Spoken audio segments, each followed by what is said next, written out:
All right, hey, look at this. Woohoo! Hey, let's put the theme song up. I missed that.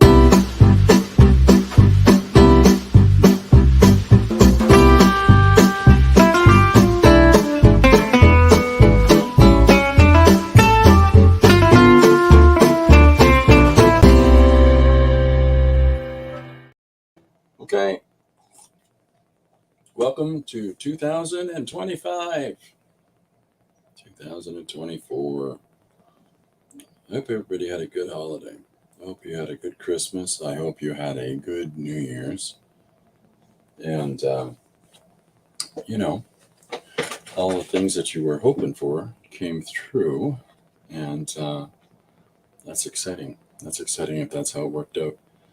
I've been trying different things out and putting together a whole bunch of different material for the stream here.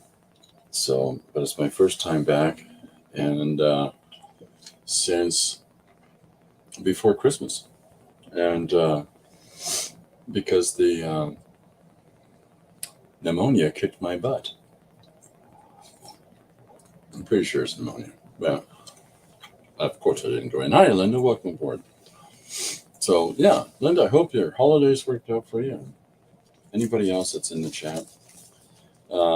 As usual, welcome to One Page Story Extravaganza 2024 edition. My name's Christopher. I write and I illustrate stories. And if people suggest one page story ideas, a couple sentences, Bob goes to get some milk from the store and a UFO invasion happens along the way. Then I try to put those together into stories. And last year, my objective goal was 365 pages doing that. I hit 358 when I got sick. So I lost the whole week there, and I would have hit it. But no crying over spilt milk. I didn't hit it. This year we'll give it a shot. But this year I'm not so hung up on the number. Last year was the objective for trying to do 365 pages that way. But I'd also done some other things, and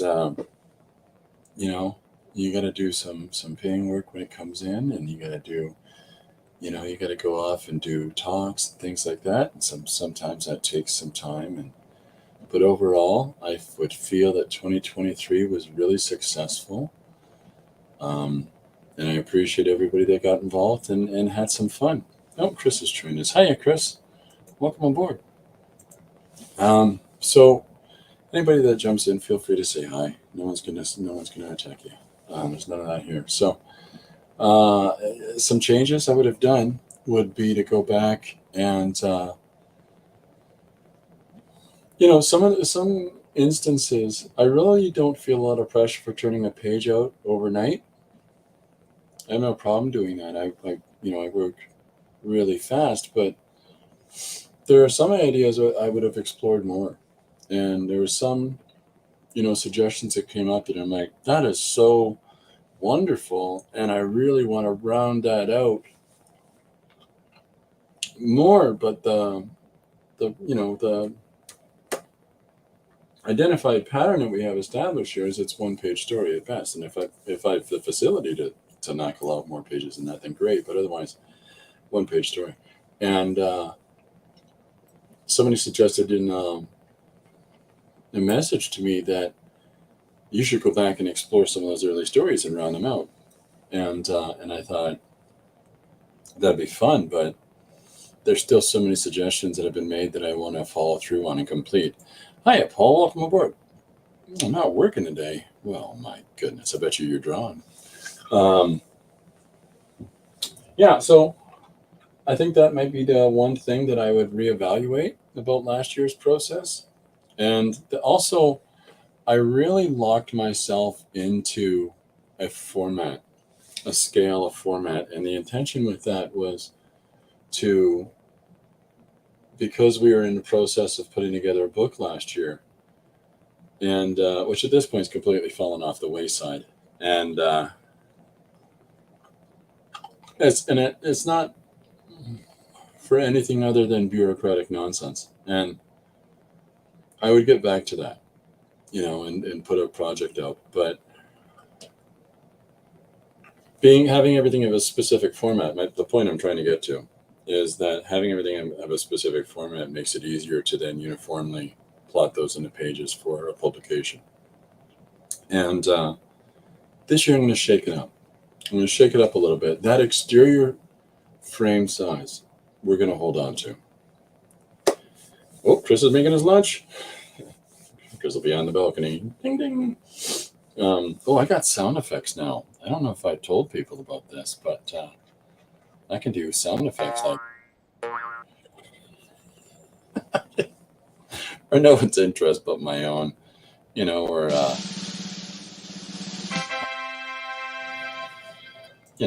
anyways, that doesn't matter. How you doing, Scott? Welcome aboard, sir. So substantially, the only thing I'm really going to change about this year from last year is, I went for 365 pages last year and I did 358. I mean, if I hadn't spent, I lost a week and a half to being laid up in bed at the very end of the year, where I think I would have hit the goal. But there's no part of me that has any regrets or looking back on last year not hitting the goal in the tight format that I established for myself. This year, we're going to go for whatever. I don't care. There's no necessary need to prove anything. So this year, we're going to stick roughly to the same format size in the landscape format, but we're going to shake it up a lot.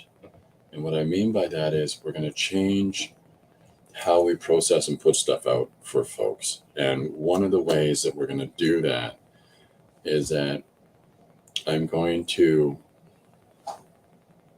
I did this earlier. I used to do this when I got away from it and just started doing whole pages because of the fluidity of panels moving into panels. But I'm going to try to just post up panels to make up the narrative now, just to give it a little something more. Also, I want to show you a couple different things. And we've got lots of people joining. I'm not paying attention. I'm sorry. Paul says 358. Wow. Oh, okay. Thank you, Paul. Well, the 358 is for this. I did some more things besides that. And when those will see the light of day, I don't know. When you do projects with other people, who knows when or if they'll ever see the light of day. One thing I've noticed since doing this full scale since 21 is that a number of the things that I've worked on have gone nowhere. You put those efforts in, you draw whatever you need to draw on, you fulfill all your obligations, but it doesn't mean that they go anywhere. So I don't count them for anything else because they're, page counts for other objective projects and things like that. But the 358 is the one-page suggestion stuff. So thank you, everybody that took part in that. It's not as big a number as it is. It's a really wonderful opportunity that I feel I've had this last year to engage with people and to share these ideas. So who else? We got Gary joining us. Good afternoon, Mr. Runson. Good afternoon, Mr. Hodges. You're looking priestly today. Well, thank you, sir. I combed my hair. I know, it's a whole new year. I asked Lori, do we own a comb? There you go, bud. Corbin just carrying on in his typical stuff. There he is. I generally, because it's crazy wavy mess, I don't comb it, but my hair is short enough now that I need to do something about it. But thank you. Anyways. So thank you everybody for coming out. So I'm going to show you a couple things today. And I got a couple of books that I'm going to pull out as well. And I've got, I love the special effects idea. It's sound effects are fun. And, just.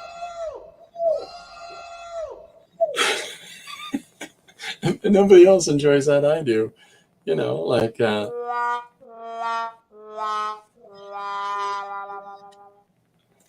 Perfect, right? Just dumb stuff. Anyways, we're going to be playing with a whole bunch of different things. I've got a bunch of video stuff that I'm working on as well.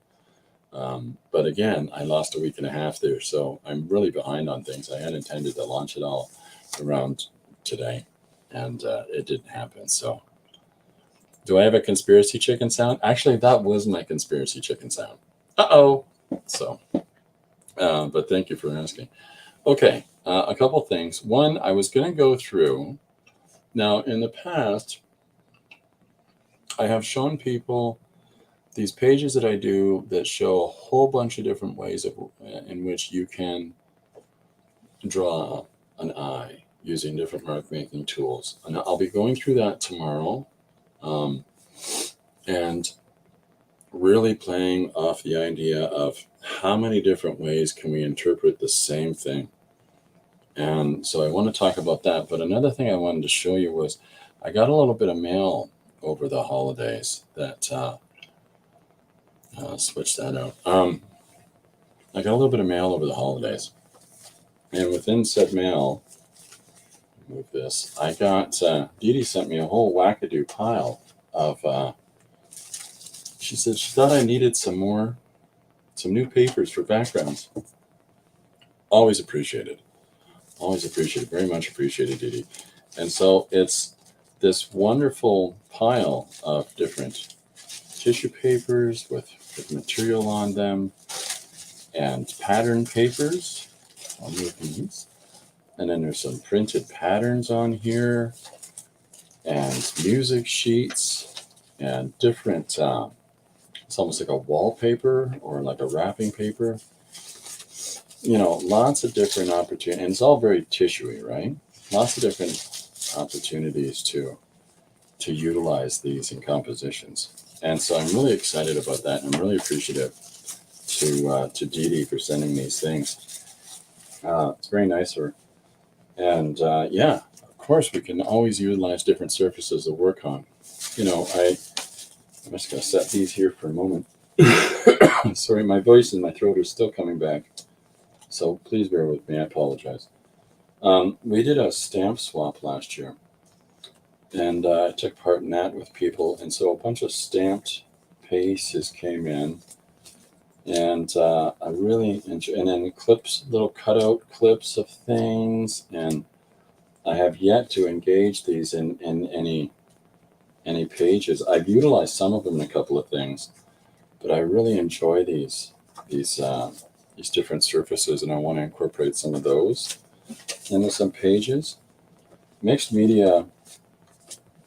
Yes, sir. What do you need? Corvo wants to say hi. You want to say hi? I guess not. Okay. Mixed media to me has always been about throwing whatever at the wall and seeing what sticks. So anyways, I've got an entire other envelope of these, but really love that stuff. And so I'm going to get more of it engaged in the work. And in addition to that, we've got some that I've been doing myself with patterns and surfaces and different materials, and papers and the like. So mixed media to me is about just taking whatever opportunities that we have for assembling constructing our visual images. And there's no real hang-ups to me on that. And that includes going from traditional and into digital. There's of course, that's a mixed media aspect to that, because you're using two completely devices in order to produce something. And now you're hold on a second, you got to see this. Can you see them? This is what I'm working with here, folks. Now you're not in camera again. This climbing all over me. This is 2024 right here. I got to be in the center of everything. That's fine. Okay. So the other thing that I tend to want to showcase for folks is pay no attention to the man behind the curtain. All of these different surfaces, like jelly plated surfaces that we put together. Mine aren't very good, but but those are the starts of pages and stories. Whenever you're using page as an underlayment for when you're gessoing something or priming something, and the areas that are covered on the paper around those, well, there's still something in that for me. I'll still use that. This is Slap and Dragon, where you throw some ink or watercolor down and then drag it across the surface. And I picked up one of these this year, which is just a card for pulling. What? It's a card for pulling material across, and looking forward to that, utilizing that a little more. These are brayer off pages, so where you try to clear off your brayer roller and with the paint on it from your jelly plating, so you'll get these textures like this. But to me, this is a great thing to draw on in reverse. Wow, that's an interesting one, switching letters around. So that you draw, and I've shown this, and I'll show this some more, about drawing the negative lines, drawing the volumes as opposed to the linear elements. You know, when we tend to draw, we tend to illustrate specifically in cartoonists and sequentially for, you know, comic books and the like. You tend to draw the linear elements, and what you don't think enough about, or a lot of people don't think enough about until we get to that point where we know we need to, is the volume and the form, and not just the outside lines of shapes, but we need to think about how that corresponds to volume. And so when I draw in reverse, it tends to be focusing on the volume as opposed to the linear element. Chris says that looks like a ship in the mist. Does it? Is it that one? Or is it? Oh, this one. Yeah, it kind of does, doesn't it? A Viking longship, or floating.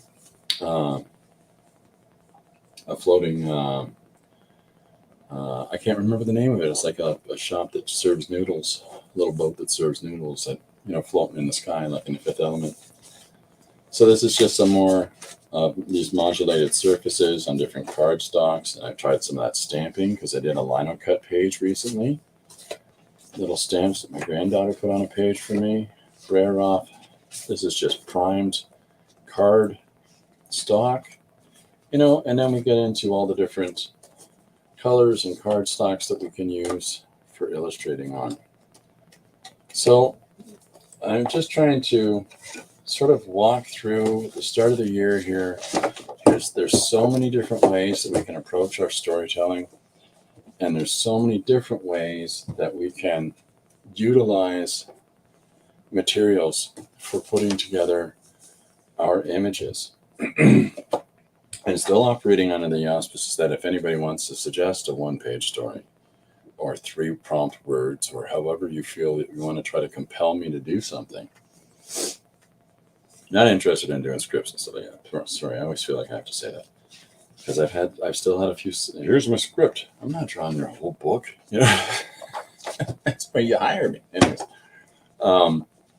So if you've got some suggestions, some prompt ideas, by all means, put them in the comments, put them in the chat, put them in the comments for the video or for any of the social media posts that I do.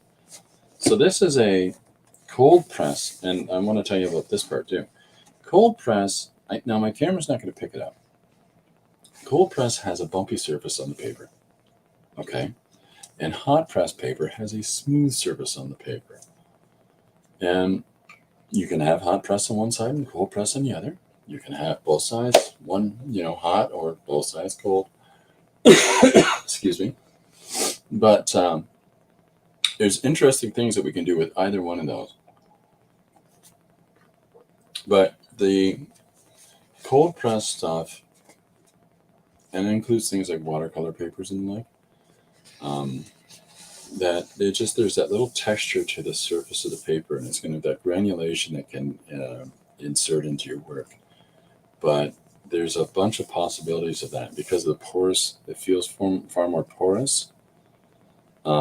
It's just a case of experimenting and seeing how things come together. Now, one of the things I tend to do is that I'll take something like a matte medium, and I'll affix materials down to the surface. Like this is a couple of, this is a stack of Post-its that I have here, and I'll take Post-its and uh, I'll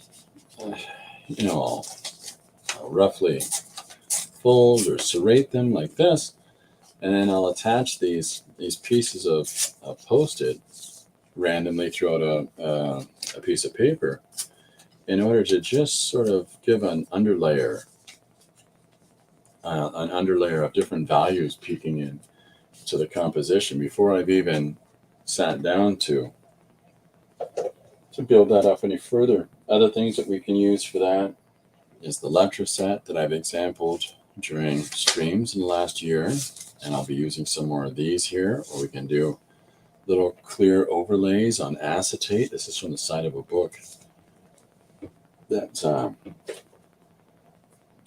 had the cover had fallen apart, the wraparound, right? And it was the exact same as the interior cover, so I'm like, I'm going to cut that up. And then there's different kinds of cardstocks and pieces of paper that we can also take and tear down and incorporate these elements into our compositions.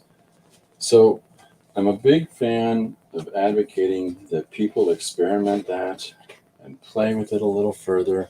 This is like a little travel kit of what I just showed you of Post-its and papers for if I'm working out in the field, out hither and yon.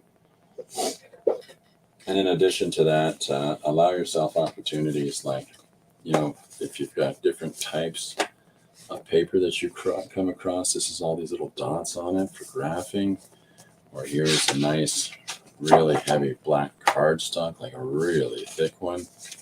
Little watercolor sheets, medium-sized watercolor canvases. And so here's an example of what I'm talking about modifying the surface. So this is just a piece of watercolor, and this is just a piece of canvas, I'm sorry, for utilizing for watercolors or small acrylic works on the go. And so what I've done to it, there's a Post-it here, there's a piece of paper here, I've got medium on here, I've just got acrylic washed and watered around there. But what this serves as an example for to me is something that's just ready to go. If I feel like illustrating a story on top, I'm prepared to do so. So if you've got the opportunity to experiment and play with this, in my mind, now in a lot of other people's minds, that might be, well, that's just the way to go. But in my mind, that's a great first step.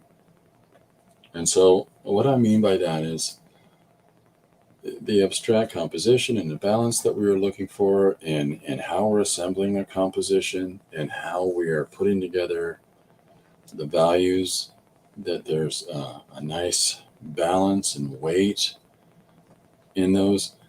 And that's great when you're doing an abstract work or any kind of composition relating to those with these simple elements, but without any additional flourish to it. But when I want to utilize this as the foundation for a story that I'm working on, which is what I traditionally do, is that to me this is just surface. The playing around and monkeying around, it all started because for me, I hate working.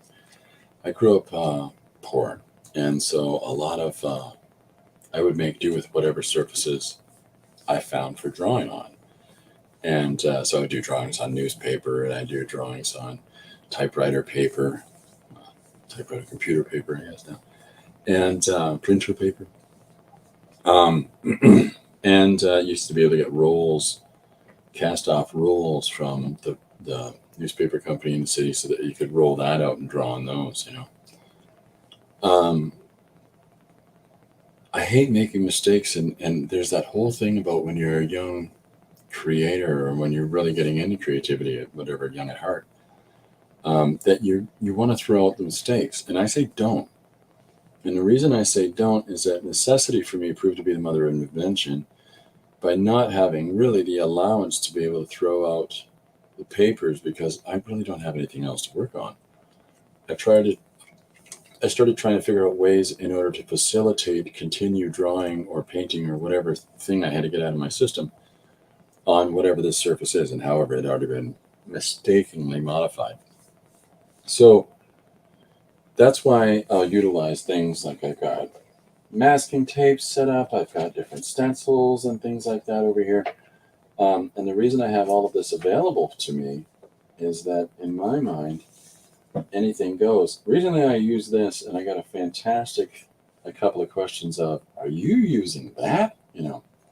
This is, if I don't know if you've bought onions before, but the bag that onions come in, I have in a whole bunch of different pieces of art. So, so I'll medium that down into the surface as well, just like I will with tape or Post-its or whatever else. So, anything goes, and anything goes in the building up of not just the image in and of itself, but the surface that you're going to build up. Like I save envelopes, as well, because there's all kinds of different colors and fun things that you get in envelopes that you might not otherwise.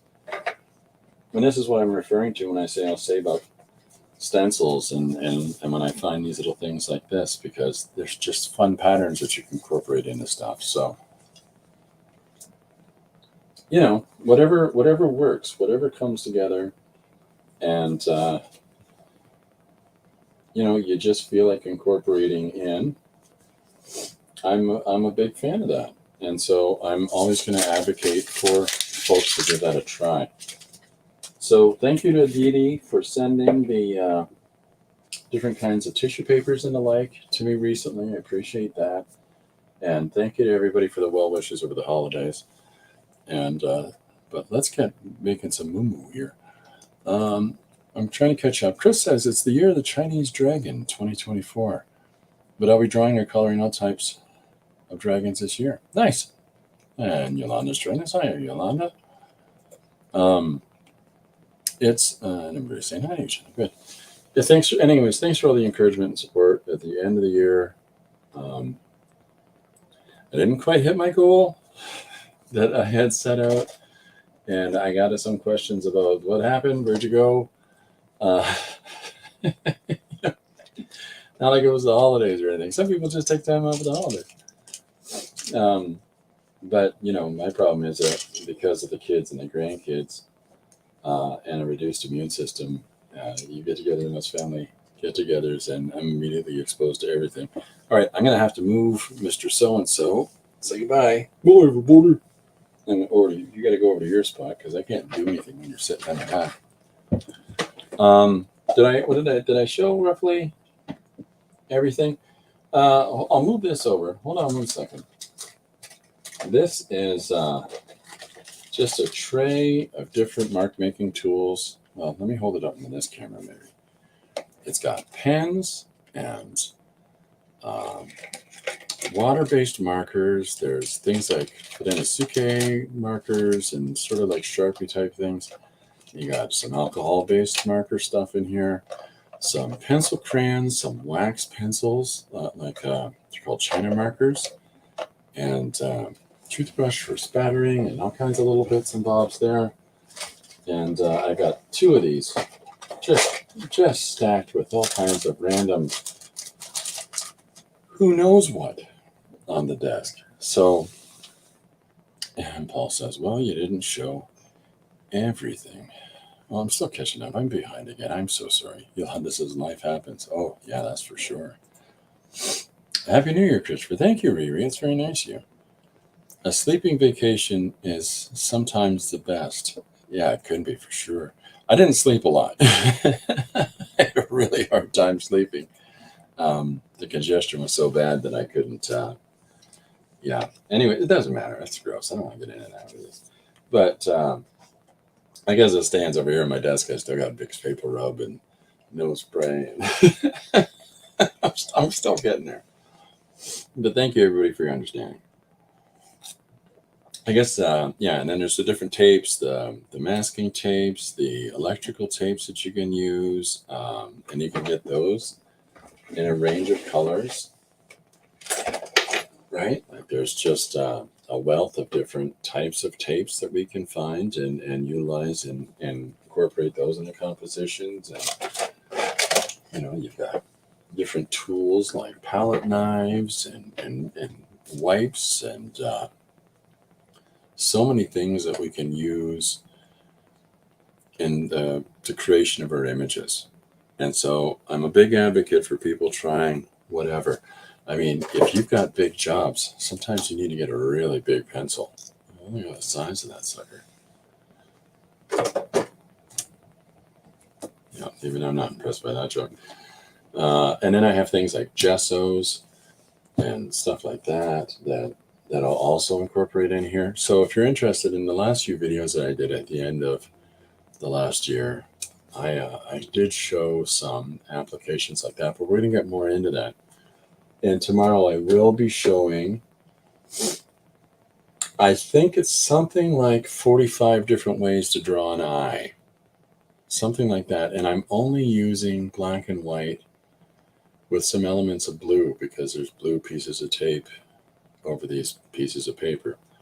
It's just black and white pieces of paper and me drawing the same eye, the same left eye of a face in every different mark making medium that comes across. Now I've shown this before. I showed it early in the last year, but I thought it might be a fun way for us to example all the different ways in which that you can just play with the same image. I'm looking for just a random scrap of paper here. Here we go. So, and what I mean by that is, if we've got this water-based marker, okay, and if we're going to draw, you know, and we're going to use the felt tip part of it, the pointed tip, and we're going to draw this eye, and we're going to give it its form and give it some eyelash, okay, and then we're going to have a bit of an eyebrow to it. Now, there's this part of the brush, but what I'm talking about in this exploration is that there's also a chisel tip on the same brush, and what kind of different marks come across when we utilize both sides of the same tool, you know. And so when you're drawing the same image, utilizing something as simple as just a different tip on it, you're going to get a whole different conversation happening visually with all of your elements. You get a different weight in your lines. You're going to get a different value system going on. There's going to be, when you've got all of these different types of pens that have these different little numbers on top to denote the size of the tip that you're using. See how broad that is in comparison to the first one? You're going to get different lines. And then there's things like the Fidenisuki that I show you, so that if I'm drawing the same eye and I've got this really elegant weight to the line because it's got such a nice tight chisel tip on it, but even if the same tool, when I give it some pressure to it, it gives me this wonderful variation in line. And so the whole point of all of this is to just walk through it just walks through all these different ways in order to show an eye. So we'll see some of that tomorrow. In the meantime, I just want to kind of get crack-a-lacka and get on with doing something or other. Now, this is the format that I utilize. It's a landscape format. It goes like so. Landscape is like this. Portrait is like this, right? Traditional comics in the Western market, traditional any sequential literature, generally newspaper illustrations, all that sort of stuff. It tends to be established in a portrait format in its collection. Even the ones in a newspaper are listed down the side of a page in a portrait format when you open the paper up. Now, when they're executed, specifically strip cartoons, right? I don't understand people calling themselves cartoonists that do sequential literature. I don't. And the reason for that is that for the longest time ever, you're an artist, you're a sequential artist, and you're a storyteller or a graphic artist or a graphic designer or an illustrator.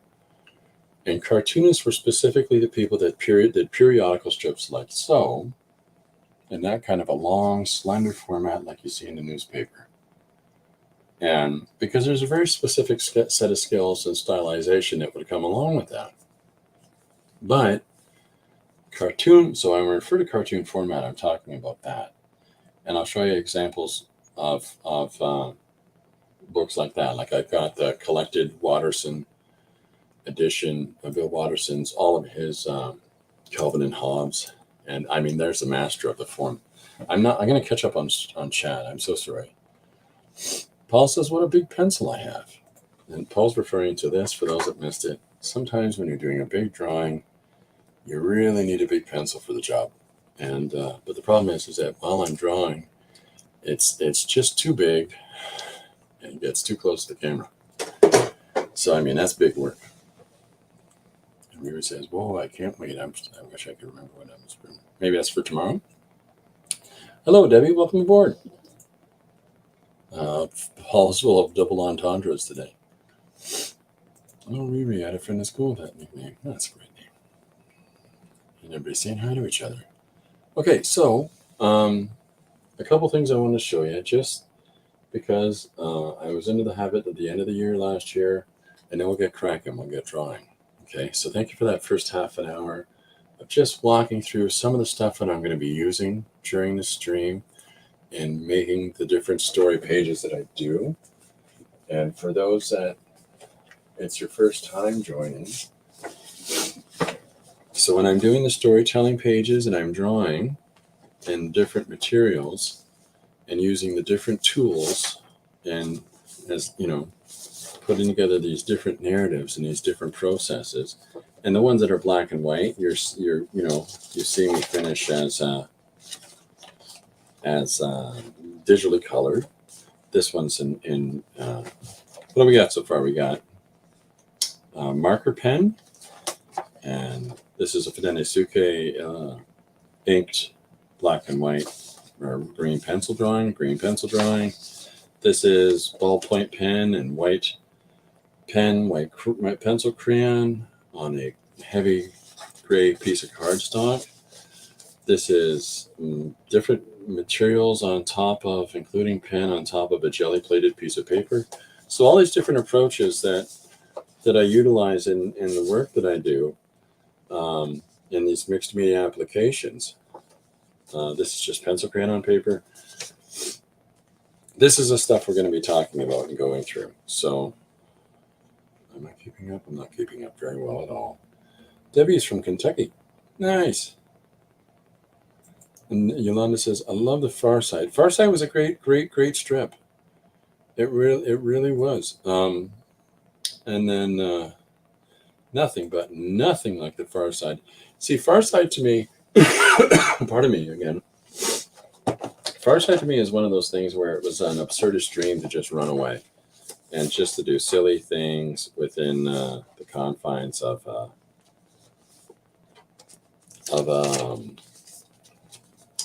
an idea. And I love that. And it's sort of similar to how I approach thinking about these one-page stories.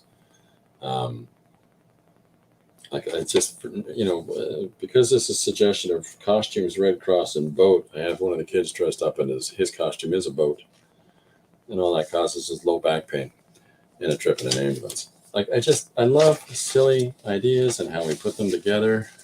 Anyways, I'm just going to see if I got a couple more examples of some of the mixed approaches we take. This is just ballpoint pen and paint. Here's colored pencil on a heavy gray cardstock.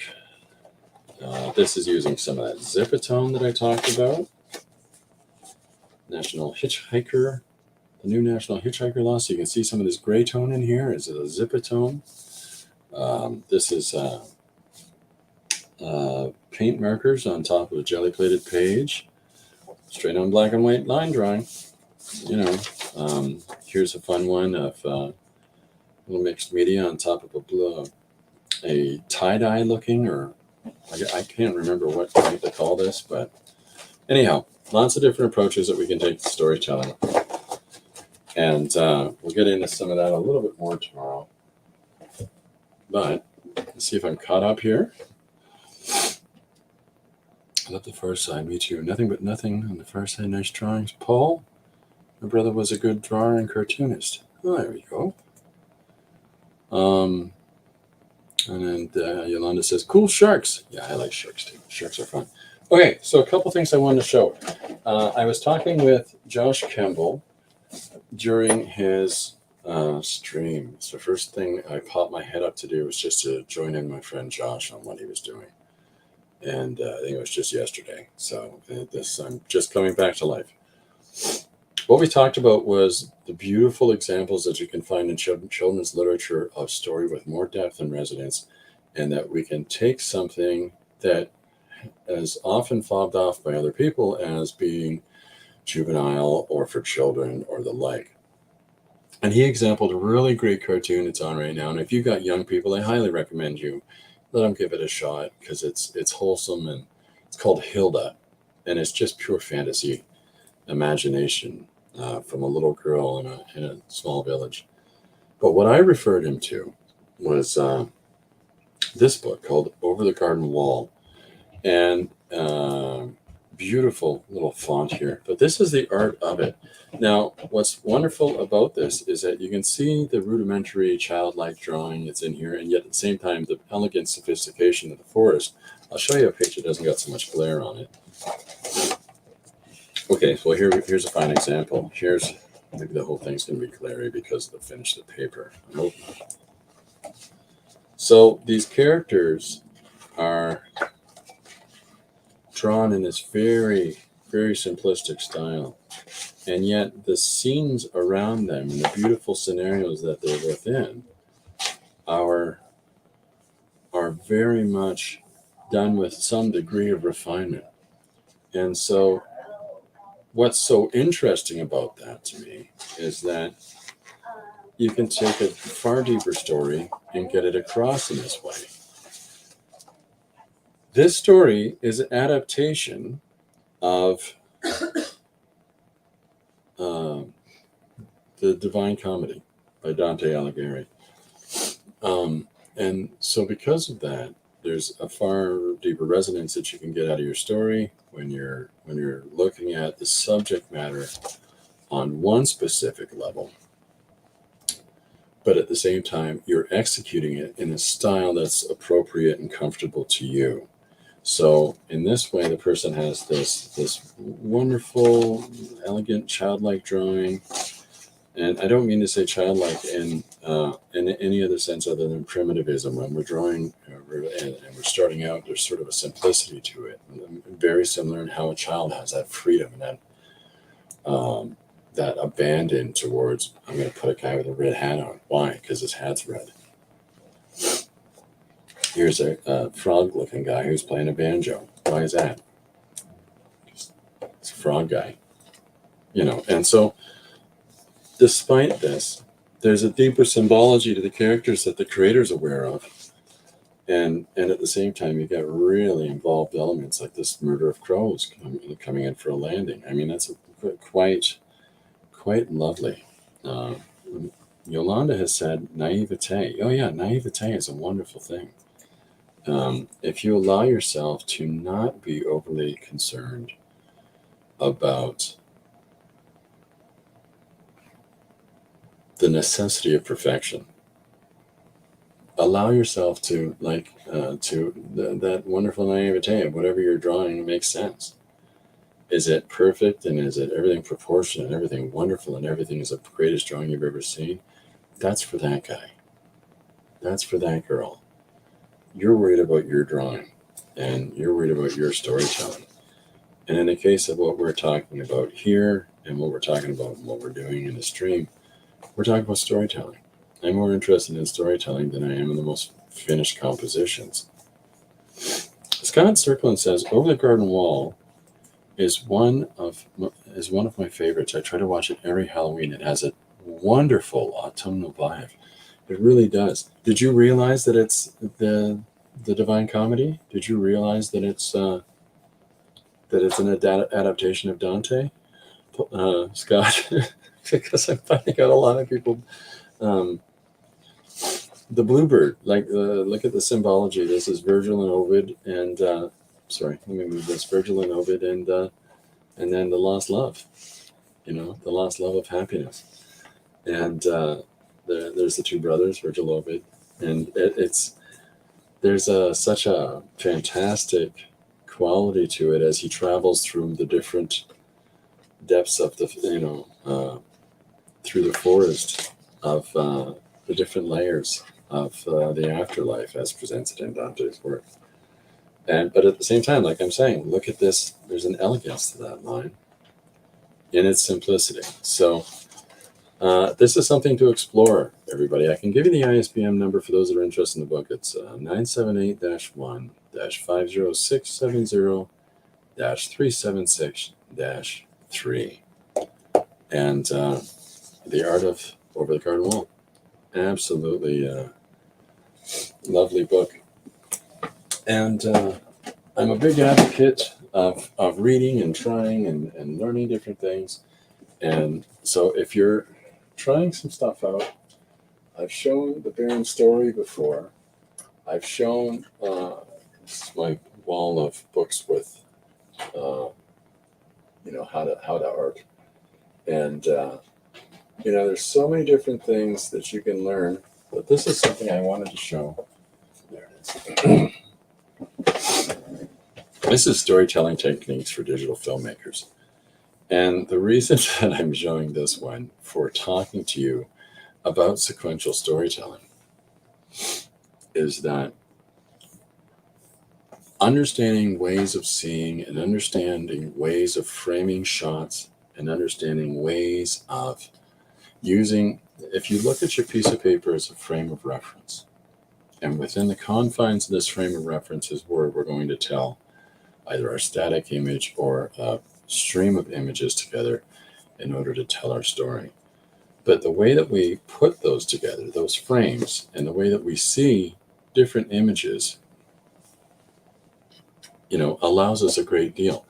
So studying alternate media, just sort of one step removed from what we're doing in illustrating stories, can really build up your knowledge of how to look at a shot, how to look at a framed image, how to take something that might not, you can look at it in a conventional way, but it might not be as interesting or dramatic as if you were to tilt the camera down and up as people's legs run by you to give a heightened sense of this action of these people having to move through the space. So there's some wonderful examples that I would take of this and show you. Now,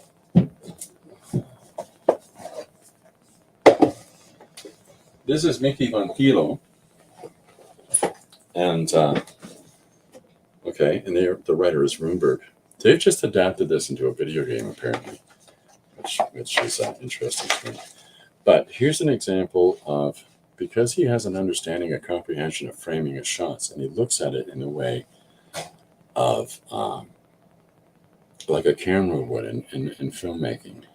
Oh, I'm missing some hellos. Hi, Miriam. Welcome aboard. Welcome, she's saying hi to everybody. Okay, good. Hi, Miriam. Okay, so, but if you look at some of these shots, and you can see the dramatic staging that he's doing by moving the camera around in the space. Here's a camera shot that is slightly down and turned up towards these characters in order to give them a sense of volume over top of the lens, so that if I'm standing here, here's Chris talking to you directly. And if I'm standing here, there's a sense of imposition because my volume and my personage is over top of yours. But you start learning things like that. You start learning over time the placement of characters in relationship to one another in space, and how power dynamics work in the framing. But a simple shot like here, they are quietly sneaking out of a tunnel. Small, diminutive in the scale of the entire panel, but here's bad guys in shadow up at the top of this walkway or catwalk, whatever it is. And, the imposition of dread, and then they start zapping at each other. So there's a whole bunch of different things that you can do once you start looking at additional medium that sort of tells you different techniques and tools and how you approach those. And so looking at things like books that are about animating and books that are about filmmaking will give you a whole bunch of insights. Keeping up. Okay, Miriam is cold and tired. Oh, get some rest, please, Miriam. Don't burn out. Don't get yourself sick. Okay, so I highly recommend that. Anyhow, I highly recommend you explore further. Now, for those that are jumping in, it might be your first time here because it's the start of the year. People suggest one-page story ideas or 3-word prompts. I put them in the book, the big old magic book of tricks. And Josh Kay came out with Horses in a Coliseum Full of People was a suggestion he gave me the other day. I still have some left. These are the different suggestions that have been made over time at the convention that we did in September, and I still have about 20 of those left to do, I think. But we're getting through that. We're getting through that pile. Yeah, I've still got a short stack of those that we're still getting done. And then, of course, on top of that, as the suggestions come in for the one-page stories, and I write them down, and you can see all the ones that we're just checking off as we go. So if you have the opportunity for yourself to have a book like this where ideas that come to mind, I'm not necessarily talking about the specific usage that I have for this book, where people make a suggestion, I write it down, because if I don't, I'm going to forget it. But if you have an idea that comes to mind, and you have a little book,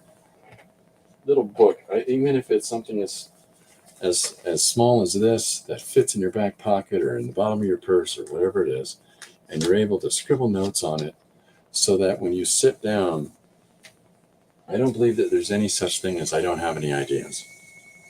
I really don't. And the reason I say that is, if you don't have an idea, start drawing the closest inanimate object to you and make an adventure of that, right? Like, just start drawing the closest thing that's in front of you, nearby. Draw your shoe. It doesn't matter what.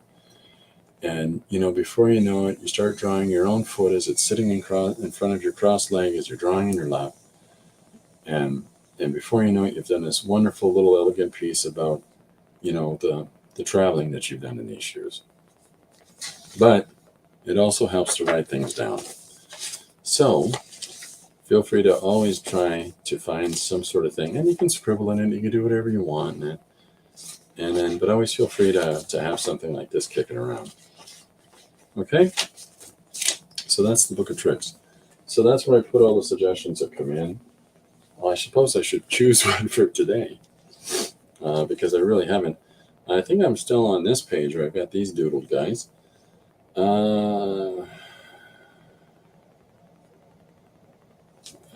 I've done that. Yeah, maybe I am past that point. Okay, well, we've got Welcome to Canada Land, eh? I didn't write down here, just gave me that suggestion. Look back on it again in a second. So today's suggestion, I'll put it in the chat, is welcome. He's learning the spell.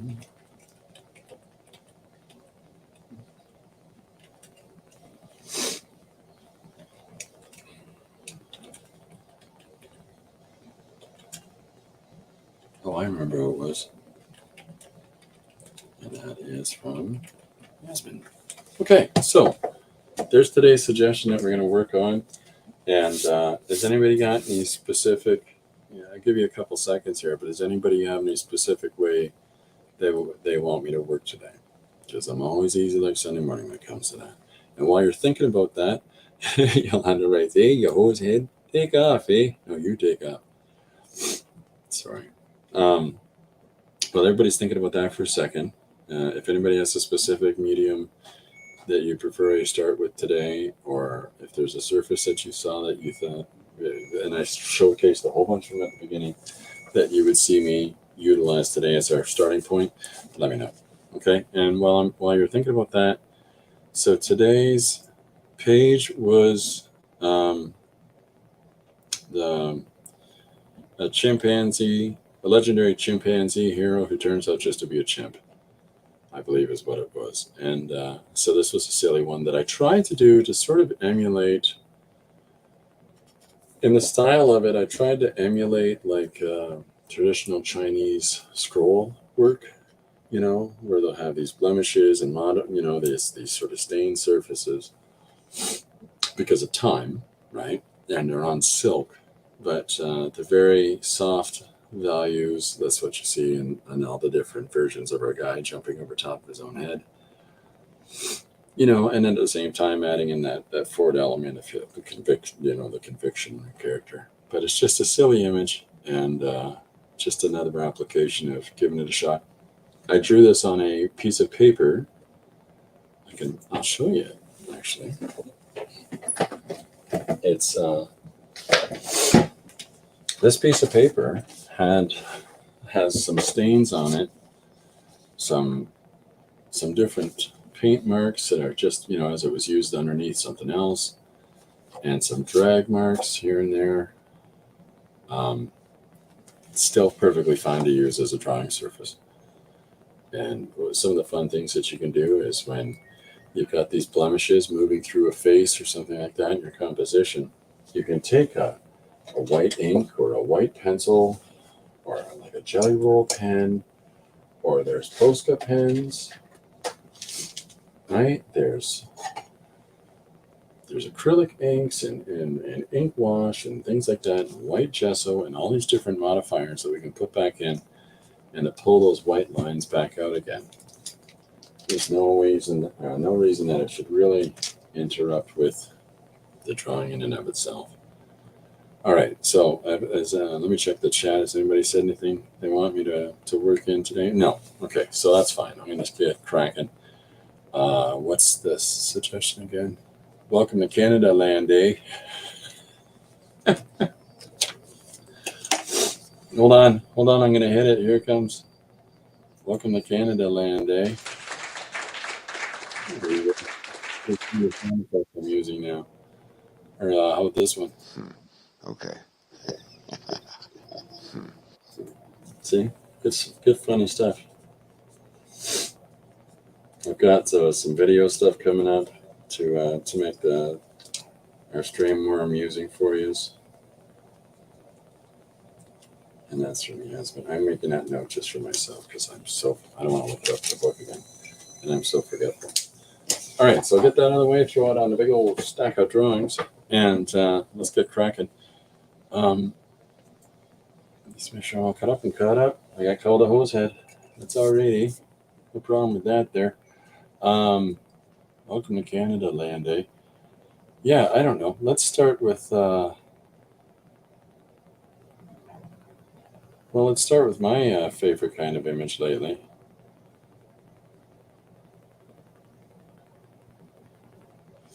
Let's start with Prime Minister getting punched in the face. No, let's not do that. Why not? So let's just get cracking. And so one of the things that we can do in our laying out of our images, I don't want you to worry about the marks that you're going to make on your surface, right? Because all of the illustrating that you're doing is exploratory until you get to your finished image. And this is going to be something we're going to talk about more in depth tomorrow when I'm showing you all the different ways that you can draw an eye in different material and different medium. But when you're drawing, and if you get overly concerned about something, I'm going to mess up my drawing, just do that. And the reason I say just do that, which might come off as crazy for some, is because it doesn't matter. This monkeying around with the surface, like I just told you a few minutes ago with these other implementations that we have for positive and negative application, we can take things off as much as we can put things down. So if you're going to get overly worried with that, then do something like that for yourself. just monkey up the surface, okay? And so we're just going to get right into drawing a random silly face. And the reason for that is that I think that any story, any narrative, and any composition comes out of just getting started. So that's where we're going with this. And I'm doing it really loose and really fast with some quick marks. And we're just following the shapes. Don't think about lines. Think about the shapes that we're putting down and how that combination of shapes tells us something. In this case, it's telling us here's a face, and it's a surprised face. We'll raise the eyebrow ridge, and we'll get, as we go along, we can get into seeing a face and how we break it down and all of those basic things. But there's a million places we can get those basic things, and that's part of the fun journey for you, is to explore that as you go along. Excuse me. Why did he do that? Why did he? So then we can come in as well. Where is he? It's Derwin, the new member of our family. Happy little Derwin. Coming in and cutting out shapes and space. Positive and negative applications into our surface, right? So I don't know how well you can see that. I'll pull that up. But we're starting to get some fun, different bits of line coming through here now as we're drawing our guy who's going to have our big introductory reaction to our narrative. And so we're going to put a silly face in. And I'll use another darker pencil in just a second. Let's put his eyepieces in here. Let's put his glasses in and cut across.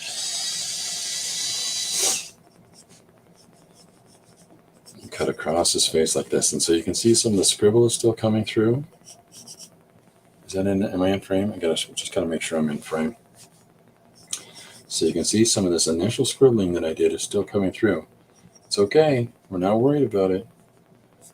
It means nothing to us other than the allowance of letting us just get invested in the page without any hang up.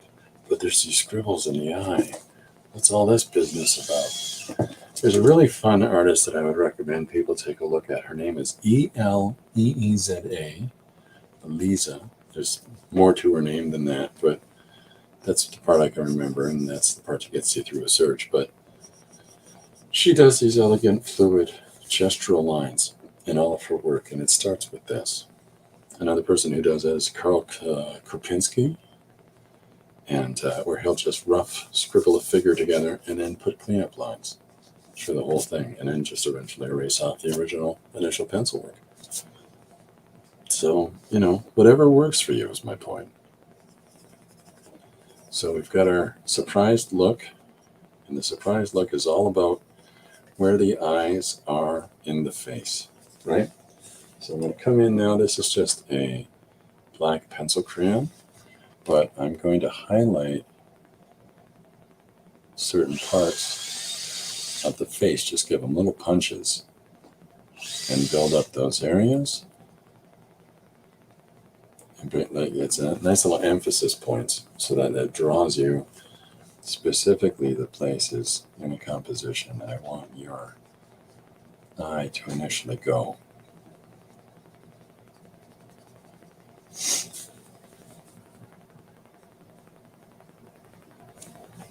And it really emphasizes now that emotion I'm trying to convey in the ooh face. Do it with me. Ooh.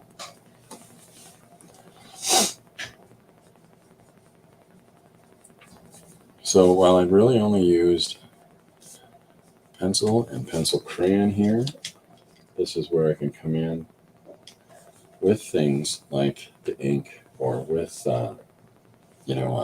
this is a fountain pen with black ink and Uli pen. I really enjoy these. We can incorporate some pencil crayon elements in there as we go. Different types of pencil crayons, different softnesses to them, or nice sharp black marker. Okay, all kinds of different stuff that we can do, but we're just starting here. Okay, so we've got, where was I? I'm just putting in his face. So emphasis points in the face. And so try things out. And again, shapes. You're putting in shapes more than you're putting in lines. The rest of it builds up as we go. Okay? But when you leave these little elements like the scribbles and any errata that you might put down, like, oh, that mark's not right, leave it. Leave it if you need to. Yolanda's leaving. She's got to go visit her mom. Happy New Year. Happy New Year, Yolanda. Thanks for popping in. Yeah, have a fun time with mom. Chris is grabbing some lunch. Thank you very much for hanging out with us. Okay, so as we're drawing in this raised brow, and then there'll be the hairline as we go. Okay, but we want to express a little more in that forehead. Put a couple more marks and lines across there.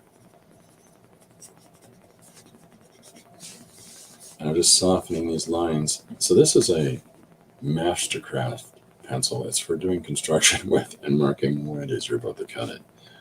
I think it's a fun tool for drawing. It works like a HB, 2B within there.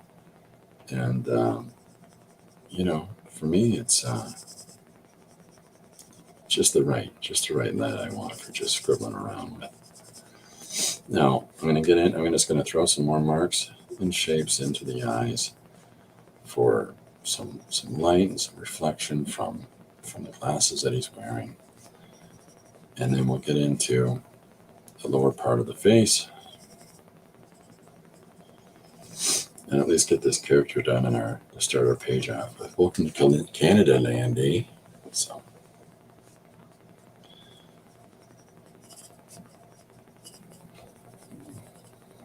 So if you're when I'm using source, I tend to use really tiny images. Like I'll pull up a page and here's a whole bunch of different images and you can see how small they are. And so by having a small source image to work from, it forces you to think more about the structure of the thing that you're drawing and how that thing works, and you're not looking at all the tiny details and you're not getting hung up in all of the little parts of the composition and how does this work it. No, just let it go. Open yourself up to just taking this simplistic simple representation that you've got to utilize as a source thing, because you're not overly dependent on that. You're drawing. You're not a printer, a photocopier, so you're not trying to just replicate an existing image. And if you can do that for yourself, you'll find it liberates yourself, that it doesn't look exactly like the horse I'm looking at. Well, why should it? It's a drawing. So our face that we're drawing here doesn't look like the guy, but it looks like a guy, and we get across the conveyance of, ideally, his emotion, and we can utilize it for our storytelling so that it tells our reader what we want them to know in order to motivate them into the next panel and into the narrative itself. So I hope that makes sense for folks. If anybody has questions about stuff, just let me know. Just feel free to ask, and we'll do what we can do. All right, so little wingtips. I like my hair always feathers out of the side, so I tend to draw people whose hair feathers out of the side when my hair is volume. I got respectable for the holidays here. All right, so we're going to give them pursed lips, which follows with the drawn cheeks. So do this with your face. If it helps you in illustrating a face, to motivate yourself by manipulating your own face, what do I look like? What does that make me feel when I try to have the same expression? And so because of that, you'll feel the lines that stretch in your face. You'll feel the muscles that move around. You look silly as can be, but come on. you know, you didn't get into storytelling because it's so stylish. And all the kids walk through the streets going, I wish I looked like a storyteller. Gary Hodges today told me I look priestly. So, you know, who knows what you're going to look like in comparison to the greater whole. All right, so pursing the size of this mouth, and hopefully that comes across as, you know, the expression that I'm trying to exhibit here for our reader. And then I'm going to soften this area, these cheeks here, and push these marks around like I've done up here on the forehead. And we're going to get back to our Mr. Derwent here in a moment, and shape some lines out of the value that's down throughout the cheeks. And I'll show you what I mean by that. Because sometimes putting marks down, like we've done here, and then taking an eraser and pulling some value back up, it gives us interesting shapes in the face that we might not have had otherwise. And so that little contrast of the different values, the darker, the lighter parts, lets you really play with the dynamics in the face. And it works in the same way as I talked about before, positive and negative marks, right? Now, ideally, with a composition that's got a lot of this pencil work on it, you're going to want to fix it, or you're going to want to be very gentle around it so you don't smudge it like crazy, because you've taken that time to put that little extra effort in for those things. So let's put a couple more marks down. So anyways, it was really nice everybody coming out today. If anybody's got stuff that they're working on, Chris, I believe, is coloring, I think it was Chris that said this, coloring dragons through 2024 because it is the year of the dragons. I guess that would be in the Chinese calendar, maybe, or different calendars. Anybody knows that? Let me know. What is anybody working on anything specific now they want to tell others about? Spread the word. Okay, so here's our principal character. We've given him some volume in his neck.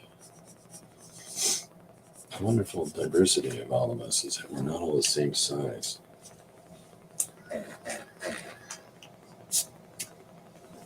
Okay, so now I'm going to do something different. I'm going to come in, and I've got this white ink, okay? I'm going to shake it up for just a quick second. Now, as much as I've got this black pencil that I'm going to be putting some highlights in with, I've got this white ink that I'm going to be doing the same thing with and cutting some highlights back out of it again with it. So, white ink with a white brush. Anyways, so again, we're looking at these heavy contrasts, right? So as I've got these marks that I'm putting through,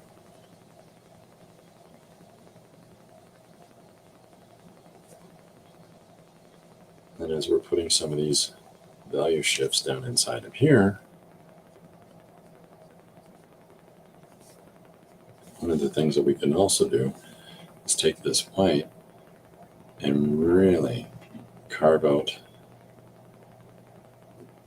the white around his eye. A little reflection of light within the eye to give it a little bit of volume, just to make sure that that emphasis stays there. Can you see that? I know it's not very clear. Let's see if this works. Yeah, so the white itself is now got this emphasis added to it by utilizing just a combination of this black pencil crayon and that white ink as it pinches inside there in those little areas. So it's sort of, this is where the mixed media part comes into play, and it gives us some liberty in the marks that we put down, because there's a soft edge on the brush hits with the white, it gives a nice soft value, a nice little soft form in the reflections in the eye. And those lines that we initially put down that we're so concerned about, we've made a mess of our drawing. This is where you can go over those. And they just become more interesting elements within your composition as you do a light application over top. But now there's more depth, ideally.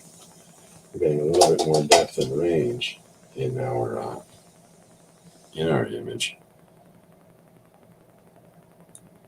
because we've got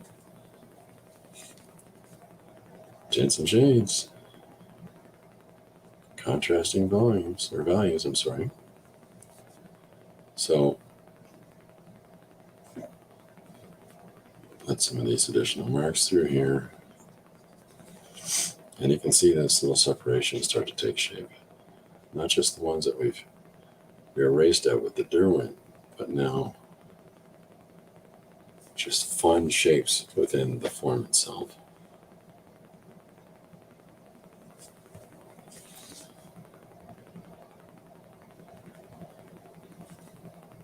To me, this is always a fun way to go about the drawing process, is that it's not always just putting the dark marks down and hoping you make the right ones. It's allowing yourself to take the light marks out, in equal measure. It's Hoffman used to talk about the push and pull of color. Hans Hoffman, teacher of the Abstract School of New York.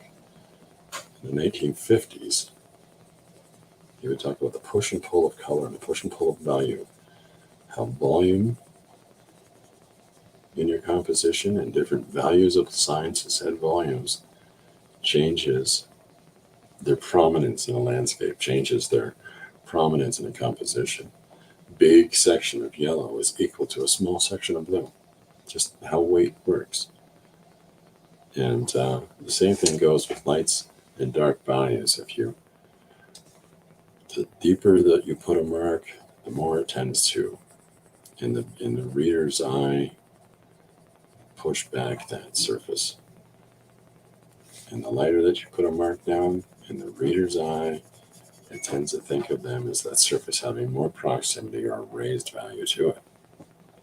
And so, something to experiment with, something to play with, and to have some fun with. And then the way you put those marks down, and where you put the pressure,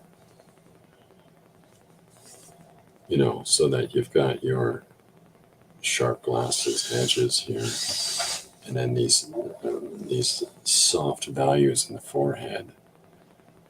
Play with that, and experiment with that, have some fun with it, and in doing so, you'll engage in more interesting compositions, more interesting application of the marks that you're making in your compositions. So there's more pressure that I put down for that little circular little lip in the forehead than in the soft shading that I did of the hair.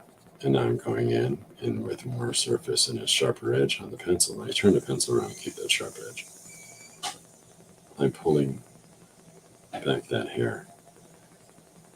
Because hair isn't just a continuous mass. It's not just one volume of, block of value. There's depth to it. And so if you're going to allow yourself, put a lighter application in and put some emphasis points into that. And then like in here, I can come and I can pick out little bits. So it's about having fun. A little reflection in the eye gives just a little more emotion to it.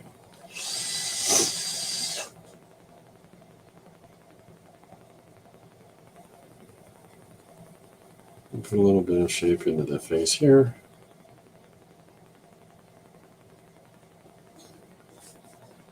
Like so.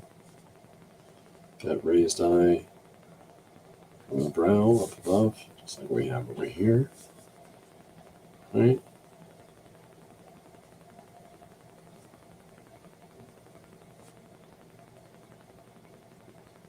And that starts to tie in together because these fields of value are working together now.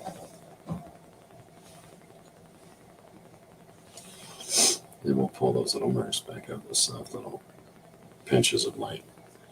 I hope this makes sense for folks. I hope this is interesting and helps you out. And just different ways of throwing some marks down together. And then for us, our tool bag is a piece of graphite, a piece of black pencil crayon, and some white ink. Oh, and I'm sorry. And let's count this tool as well, erasing out sections as well. So that's what we've got going on together here so far. Now, it's not to say that we can't do some fun and interesting things like, this is a traveling toothbrush. I wouldn't recommend using this for your teeth once you started using this in your studio. But if I take this toothbrush and I'm going to, within the lid of the ink that I have here, get some white on the tips of the bristles. And as I flick that over top of the composition, it gives this friscolating value. And I'll show you this in a second. It makes a mess of your finger. But you can see now this airbrushy kind of a texture of white over top of that dark hair. And so the simplest tools can give us so many different marks. So here's our silly person who's welcoming us to Canada Land, for implementing the start of the narrative for our story and from our suggestion. So this is our guide who's greeting us and welcoming us through the entrance of Canada Land. Thank you, Yasmin, for the funny Canadiana suggestion here. So I'm just going to sharpen this guy up a little bit. And a nice little point to it. There we go. And so we'll just come through, and I'm not doing complete lines across here. And the reason that I don't do that is that I'll put these emphasis points, because that's not how our eye works. We don't see continuous lines around faces and stuff. So when we're illustrating and we're wondering, how can we get to a more realistic illustration of our character when we're drawing it? The drawing is dead on the money. But what's keeping it still feeling a little artificial? It's the fact that you're drawing a continuous line, looking at it as a linear subject. And that's going to keep you from fulfilling your objective. Now, I could pencil crayon right over top of these lines that we made earlier. I'll leave them in there. I like that. I like doing things like that. You can do the same technique also with a black ink or a black watercolor within the same drawing. That it's yours to explore and experiment with. So, don't be too concerned about how you go about it. Just play. And the image itself, I'm having fun just drawing a mixed media image and stretching my legs in ways that I haven't done over the holidays because it was light up there. But the image doesn't have to be perfect. It doesn't have to be, the next illustration I draw of the same character can be a very cartoon, simplified form of the same character. And there's no rules to say that I can't do that, or that you can't do that, or anybody else for that matter, because the rules are set by the creator. And if we decide to turn left, we're going to decide to turn left. Ideally, you don't want to just continually turn left, and every different panel is going to be different, drawing style, and every different thing is going to be a completely different story. You want the reader to be able to, your storytelling. You want your reader, your audience, to be able to understand where you're going in a narrative, where you're going with your story. And so the more complicated that you make it for your own whimsy is detrimental to the storytelling aspect. And a lot of people do say, well, it's how I meant it to be. How I meant it to be, again, only works insofar as the person across from you getting something from that. And if they don't, it didn't work. So those how I meant it to be's didn't work in your favor. But it doesn't have to be a perfect image, and it doesn't have to be, the same exacting application of style across a composition. You can make those changes as you go. You can turn back again. But again, there's got to be some principal understanding of the storytelling involved. So if you can keep that in mind, you should be golden. Try whatever it is that you want to do, and have some fun doing it. Put marks in, take marks out. Miriam asks, I'm sorry if I think I'm caught up. I am caught up, okay. How do you decide where to put shadows that give a depth to the drawing? Well, when you think of the face, and this is just the face as our example. This could be the same for a dump truck. This could be the same for the cup that I'm holding. Excuse to get a drink. It could be the same as this toothbrush. It could be the same as anything that you see. When we think of something, we don't think of it as, when you look at this pencil here and you see the pencil on the surface, it just looks like this rectangular shape with the point at the top. But when you look a little deeper, you might see a little bit of cast shadow on this side, depending on how the camera's picking it up. See if I can get that cast shadow someplace. Not so lucky. Well, I tried to fix the lighting, that's why. To eliminate cast shadows. So let me see this, so you can see the shadow with my fingers. Let's look at that then. So I'm not just thinking about the hand as I'm drawing it, or in this, let's go back to the pencil as I'm drawing it, but I'm thinking about its volume. It's got this volume because it's casting these shadows. So in addition to casting the shadows, there's a refraction of light. There's a little white line that runs along the top of the pencil, which is in response to the light that's above it. Whatever it is that we're looking at, whether it's a hand, whether it's a face, whether it's a dump truck, whatever it is, we know it's not just a flat surface, is my point. We know that there's raised areas like the brow ridge, like the tip of the nose.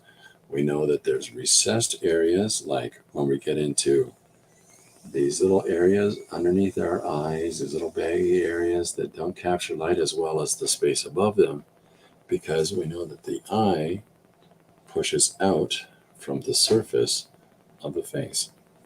So the nostrils being deeper, they're going to have some shade to it. So when you look at it in a sense of opposites, so as we're putting our marks down, think about the darkest parts and the lightest parts. So when you're playing with shadows, build them up gently, like you saw at the start where I was doing these gray tones, and then now I've moved right into these deeper, the application of the blacks and the whites. And so build those up for yourself, explore those and pull those up from the surface. And then, so I did this light mark underneath the chin earlier that I know is a little bit deeper as I go through the drawing, because of underneath the lip, the purse of the lip, there's going to be a cast shadow there because the light is coming from a surface in that direction, or I'm sorry, if the light is coming from the sun in that direction onto the surface here. And so this lip sticking out is going to cast a shadow underneath it. But in that dramatic intensity as I have in this composition, there's going to be even a little bit more in there, which because it's that recessive point where the part of the face goes in. So if you're drawing a face, explore your face. You know, Rembrandt drew numerous portraits of himself. Albrecht Dürer did portraits of himself. He actually put himself as Jesus. But these artists over time have done, Leonardo has a number of examinations of faces. And in our understanding of those faces and how flesh sits on bone and sags over time and more volume in our face. I'm a large person, so because I'm 6.5 feet tall, I have more volume in my face. I'm not very thin. I'm very blockish. I'm built like a gorilla. So with my face, it's more broad, but your face, whoever is engaging in the stream today, your face might be more gaunt than mine.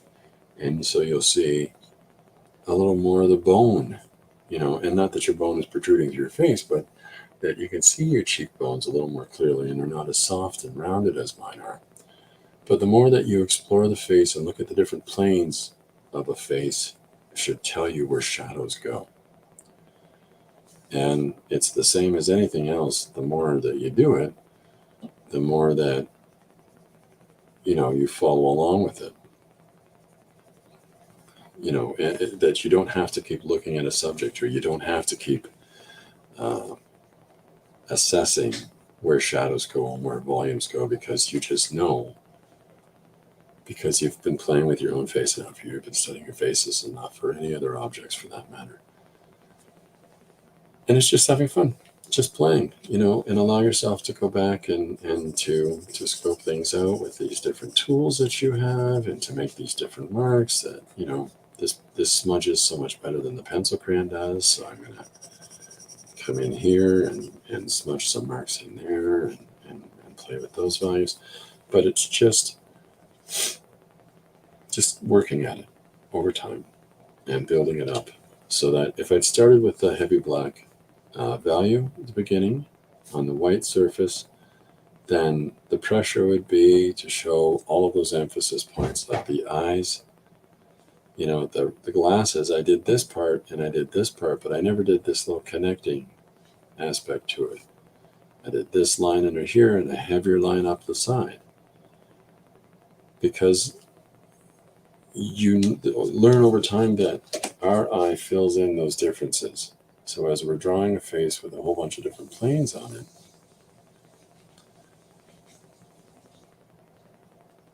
it starts to develop as a nature inside of you, like